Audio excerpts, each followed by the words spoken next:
Nandito ako ngayon sa harap mo kasi para tulungan ka. Gusto ko lahat tayo ay makarating doon sa tagumpay. Merong PCP sa labas doon, may mga pulis.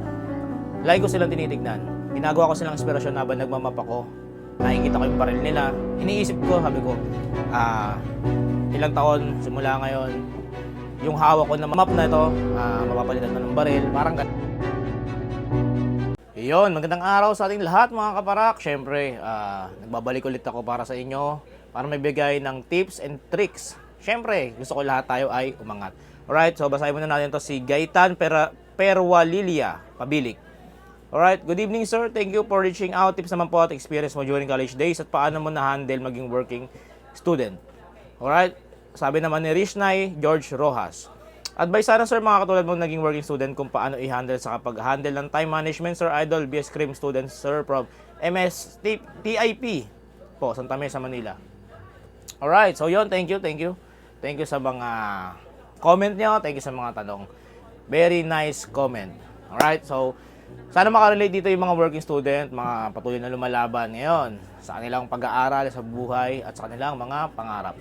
Alright, syempre brief background muna. Ako nga pala ulit si Kuya Parak, syempre graduate ng UDM. Alright, so nag-Jollibee, second year college hanggang fourth year. Yan. So, doon ko kinuha yung yung iba kong panggastos para sa aking sa school, mga iba kong pambili ng libro. Yan, diyan ko kinuha. Dahil wala namang bayad sa amin. Unang-una kaibigan. Dito ako ngayon sa harap mo kasi para tulungan ka. Gusto ko lahat tayo ay makarating doon sa tagumpay. Sa pangarap mo kaibigan, tulad ng narating ko. Kasi ako minsan din ako nangarap at nakuha ko dahil sa pagtsatsaga, syempre sa advice din ng mga nauna at may mga experience sa buhay. So lagi ako nagtatanong, lagi ako nakikinig sa mga mas marunong. Yan. Kailang palagi mong tatandaan ang matalinong tao, yung marunong magtanong. Ganito ang una mong gagawin kaibigan. Working student ka ngayon, yun.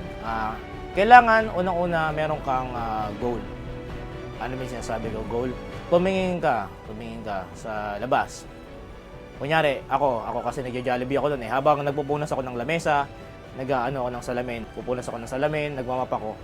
May presinto sa labas noon. Sa Jollibee 168, merong PCP sa labas doon, may mga pulis. Lagi ko silang tinitignan. Ginagawa ko silang inspirasyon habang nagmamap ako. Nakikita ko yung baril nila, dala-dala nila. Iniisip ko, sabi ko, ilang taon simula ngayon, yung hawak ko na map na ito, mapapalitan na ng baril, parang ganon.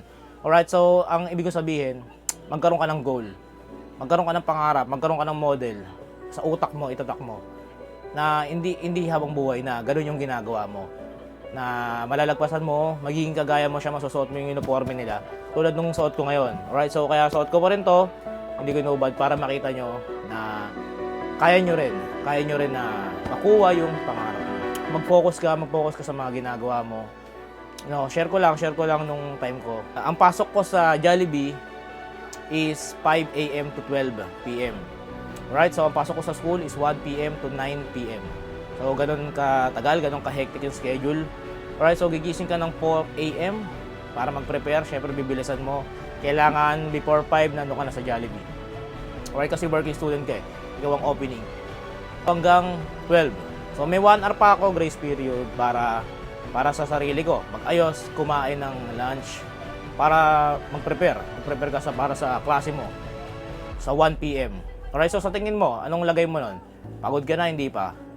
Ako kasi nun, yung katawan ko nun, yung utak ko, parang wala na, pagod na. Puyat na ako. Parang hindi ko na kaya, wala nang papasok sa utak ko na pag-aaralan ko. Alright, so yun, titiisin mo lahat ng bagay na yun. And ang magiging technique mo is yung meron kang pangarap, kaibigan. Pangarap. Pag napapagod ka na, balikan mo yung mga nakita mo. Isipin mo yung nakita mong pulis kanina na hindi ako titigil kasi gusto ko maging katulad niya. Yung pulis na nagpapatrol doon kasi yun yung pinangarap ko eh. Kaya ako nag-aaral ng criminology kasi para maging katulad ko sila. Parang gano'n, di ba? Lagi mong itatatak sa isip mo yun kapag napapagod ka na, kaibigan. So, yung time management, magiging madali lang yan kung lagi mong iisipin yung una ko sinabi. Yung pangarap mo. Yan. Ma-handle mo yung oras mo. Hindi magiging sagabal sa'yo na konti na lang oras mo. Hindi. Ang gawin mo, yung mga bagay na hindi mo kailangan, huwag mong gagawin. Kunyari, nakauwi ka na ng 9 ng gabi, na 10, iinom ka pa, huwag ka nang uminom, kaibigan. Ilaan mo na lang siguro sa day off mo yan. Parang ganun. Ipahinga mo yung sarili mo para sa panibago mong laban, kinabukasan. Huwag mong abusuhin yung sarili mo. Sakto lang. Yun yung pagmamanage ng oras, ng trabaho, pag-aaral. So, yun, hindi mo kayang bitawan eh. Bakit?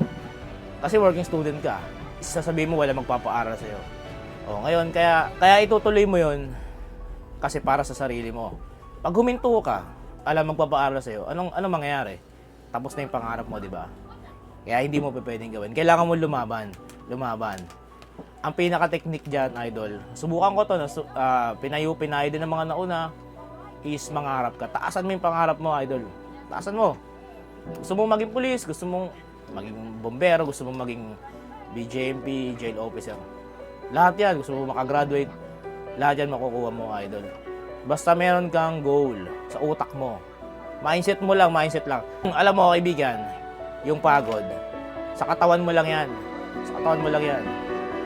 Pero sa isip mo, pag iniisip mo na kaya mo pa, kakayanin mo pa, gagalaw pa yung katawan mo, yan, mawawala din yan. Ang isip mo nga nagpapalakbo sa katawan mo. Yan, kaya kailangan yung utak mo matibay. Alright? Yan ang wag bibigay yung utak mo. Yan, kayang-kaya ng katawan mo yan. Masasabi ko lang is, palagi mong galingan, kaibigan. Isipin mo lagi kung nakaya ni Kuya Parak, bakit hindi mo kakayanin, di ba? Kaya mo yun, di ba? Nagsimula ako, nagsisimula ka ngayon, lahat tayo, di ba? Ang tatandaan mo, walang sinilang na tumatakbo agad, lahat gumapang. Gumapang muna sa hirap hanggang matuto, hanggang naglakad, hanggang tumakbo. Yan ang lagi mo tatandaan. Kaya kung nawawalan ka ng pag-asa, balikan mo lang, isipin mo lang uli mga pangarap mo. Na kapag tinuloy mo yung iniisip mo na nawawalan ka na ng pag-asa, is wala ka na, talo ka na, di ba? Magiging baliwala na yung mga sinabi ni Kuya Parak.